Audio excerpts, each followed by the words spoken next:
Hello दोस्तों, नमस्कार।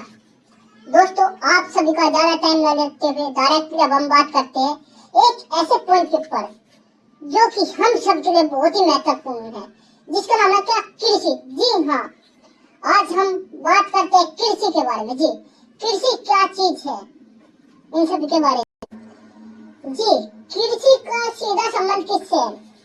जी हाँ, आपको पता है कृषि का जो सीधा संबंध होता है वो होता है किसान से, मेरे दोस्त। और किसान का जो संबंध होता है वो होता है कैसे? खेती से। जी हाँ, और किसान खेती जमीन में क्यों करता है? क्योंकि जमीन में पोषक तत्व मौजूद होते हैं, इसलिए किसान क्या करता है? खेती करता है। जी हाँ, और उन्हें लेने के लिए किसान फसल उगाते हैं। जी, फसलों से हमें क्या मिलता है? पोषक तत्व मिलते हैं मेरे दोस्त, हमें फसलों से। ये पोषक तत्व हमें किस प्रकार मिलते हैं? जो हम रोज भोजन करते हैं, खाना खाते हैं, उन सभी में हमें क्या मिलता है? पोषक तत्व मिलते हैं। जैसे कि चावल हो गए, दाल, रोटी, सब्जी, फल आदि। जी हाँ, जैसे आपको पोषक तत्व चाहिए तो आप क्या करते हो? खाना खाते हो। जी, तो ये आपको क्या मिलते हैं? पोषक तत्व मिलते हैं, इस तरह से। ओके, इसमें समाहित पोषक तत्व हमारा जो शरीर है वो हमारा ग्रहण कर लेते हैं। जी हाँ, इसमें जो है पोषक तत्व समाये जाते हैं वो हमारा शरीर ग्रहण कर लेते हैं, क्योंकि प्रकृति ने ही पौधे को ताकत व शक्ति दी है। वो जमीन से उन सारे पोषक तत्वों को सोच सके। जी, हम जमीन में लगातार पौधों के माध्यम से पोषक तत्व खींच रहे हैं। जब हम खेती करते हैं वो लगातार हम क्या कर रहे हैं दोस्त?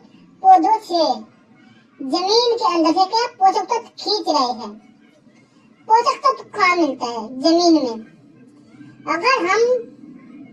अगर जो है मेरे दोस्त हमें पोषक तत्व ज्यादा मात्रा में मिलेंगे तो हम कभी बीमार नहीं पड़ेंगे और हम ताकतवर स्वस्थ रहेंगे।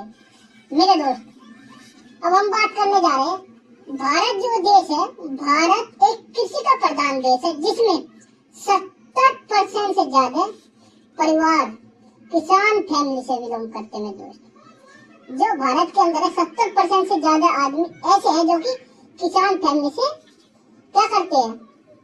किसान फैमिली का हिस्सा है। जी हाँ, हमारे कृषि का विकास कब और कहां से शुरू हुआ, इसके बारे में बहुत इंपोर्टेंट जानकारी है मेरे दोस्त। इसको पूरा सुनिए और मैं आपको एक बेहतरीन इंपोर्टेंट बात बताऊंगा कृषि के बारे में। जी हाँ, क्या चीज है ये कृषि, कैसे है ये, किस प्रोडक्ट को आपको यूज करना चाहिए, तो आप लास्ट तक जरूर बने रहिए। बहुत ही कम टाइम में बताने की मैं कोशिश करता हूँ आपको। ओके,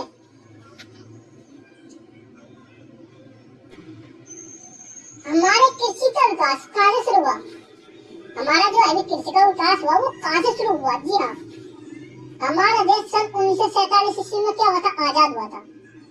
हमारा देश के जो प्रथम प्रधानमंत्री थे, जो हमारे देश के प्रथम प्रधानमंत्री थे, वे थे पंडित जवाहरलाल नेहरू। जी हाँ, और पुराने समय की खेती होया करती थी उसको हम बोलते थे क्या? बोरानी खेती। जी हाँ, बोरानी खेती को हम परंपरागत खेती भी कहते हैं। और जो ये बोरानी खेती है मैं इसका थोड़ी देर बाद बहुत ही इम्पोर्टेंट जानकारी दूंगा बोरानी खेती के बारे में। कैसे ये फसल होती थी, कैसे नहीं होती थी, वो मैं आपको लास्ट या बीच में बताऊंगा। ओके, बोरानी खेती के बारे में ये क्या होती थी कि बोरानी खेती 6 महीने फसल उगाई जाती थी और 6 महीने उसको बिल्कुल खाली छोड़ दिया जाता था। उसमें कूड़ा करकट आदि जो भी डालना वो डाल दिया जाता था। ओके, जी हाँ, तो मैं इसके बारे में आपको लास्ट में जरूर बताऊंगा, एक बार और आखिर में। ओके, इसमें क्या चलता था? इसमें लेन देन चलता रहता था, यानी कि आपने पोषक तत्व डाले एक तरफ से निकाले। जी हाँ, लेन देन का मतलब एक तरफ से पोषक तत्व क्या करते थे? हम निकाल रहे थे और एक तरफ से हम पोषक तत्व डाल रहे थे। जी हाँ, जनसंख्या तेजी से बढ़ रही थी और सन 1960 ईस्वी में हरित क्रांति की शुरुआत हुई। भारत में हरित क्रांति की शुरुआत करने वाले वैज्ञानिक का नाम था, वो था doctor Shri M S Swaminathan. जी हाँ, जिन्होंने हरित क्रांति की शुरुआत की थी। और इनके जो थे 3 उद्देश्य थे। पहला उद्देश्य जो था वो था संकर बीज। जी हाँ। उनका जो दूसरा उद्देश्य था वो था रासायनिक खाद। जी हाँ, रासायनिक खाद का उपयोग करना मेरे दोस्त, जैसे कि यूरिया हुआ, डीओपी, एमओपी, पोटास आदि। इन सब की जो शुरुआत हुई थी वो हुई थी सन 1960 ईस्वी में। और आपको पता है कीटनाशक यानी कि जहर। जी हाँ, इनके ये और जो वो तीसरा उद्देश्य था वो था नहर, नाले और सरकारी ट्यूबवेल पानी के लिए। ओके, ये जो है पानी की सुविधा के लिए जो बनाए गए थे, नहर नाले बनाए गए थे और सरकारी ट्यूबवेल लगाई गई थी, जो कि आदमी किसान खेती अच्छी तरह से कर सके। ओके, जी हाँ, ये 3 उद्देश्य थे, क्योंकि आदमी की जनसंख्या दिन पर दिन ग्रो हो रही थी और उस हिसाब से आदमी का पोषक तत्व खेती भी जरूरी थी। ओके, तो अब हम बात करें आगे। पोषक तत्व कहाँ मौजूद होते हैं और ये हमें कैसे प्राप्त होते हैं? पोषक तत्व मैंने आपको बताया मिट्टी में मौजूद होते हैं। ये हमें कैसे प्राप्त होते हैं? जैसे हम मिट्टी से पौधे हमने बोए है नहीं, जैसे दाल, चावल, सब्जी, रोटी, फल आदि। पोषक तत्व की कमी से हमारे जमीन और हमारे शरीर पर क्या प्रभाव पड़ता है मेरे दोस्त? जैसे पोषक तत्व इसकी कमी से हमारे शरीर को या जमीन को क्या प्रभाव पड़ता है, यानी कि बीमार। जी हाँ, अगर जो आपको पोषक तत्व कम मिलेगा तो आप क्या करोगे? बीमार। फिर बात करते हैं बोरानी खेती। बोरानी खेती वही वाली जो हम आपको बता रहे थे कि हम आपको इसके बारे में थोड़ा बीच में बताएंगे। ओके, बोरानी खेती। बोरानी खेती किसे कहते हैं? बोरानी खेती 6 महीने तक खेती की जाती है उसमें, और 6 महीने तक उसको खाली रखा जाता है। और उसमें क्या करते हैं, कूड़ा करकट आदि वगैरह हम डालते थे, क्योंकि एक तरफ से हम डाल रहे दूसरी तरफ से निकाल रहे। एग्जाम्पल के तौर पे आप समझिए, आप कोई घड़ा है पानी का, आपने उसमें पानी भर दिया है, आप उससे केवल निकाल ही रहे और आप उसमें डाल नहीं रहे, तो वो तो खाली हो जाएगा। बिल्कुल सेम आज के टाइम पे क्या है कि हम उसके अंदर से पोषक तत्व निकाल रहे हैं, पर जमीन को हम पोषक तत्व नहीं दे रहे हैं। इस कारण से हम क्या करें, ज्यादा निकालने के चक्कर में हम यूरिया, डाई का और कीटनाशक दवाई का ज्यादा इस्तेमाल कर रहे हैं। और आज एग्जाम्पल आपके सामने है किस चीज का? कपास की खेती का आप ले लीजिए, और मैं आपको इससे अगली वीडियो में पूरी जानकारी दूंगा कृषि के बारे में, कैसे इसको यूज करना है और किस चीज को आपको यूज करना चाहिए। ओके, तो अब हम बात करें उस पॉइंट के ऊपर। हरित क्रांति की शुरुआत के 3 उद्देश्य हमने बताया, संकर बीज और रासायनिक खाद। इसकी शुरुआत हमने बताई थी सन 1960 ईस्वी में, और पानी की सुविधा के लिए नहर, नाले और ट्यूबवेल लगाए गए थे। जी हाँ, किसान की मुख्य परेशानी क्या है? केमिकल। आज के टाइम पे किसान की जो मुख्य परेशानी है वो है केमिकल। एग्जाम्पल दे देता हूँ मैं आपको, रुई में इतना कीड़ा लग जाता है हद से ज्यादा। आप स्प्रे करो, दोबारा 1 हफ्ते बाद में फिर खत्म हो जाएंगे, फिर 15 दिन बाद फिर होने शुरू कर देंगे।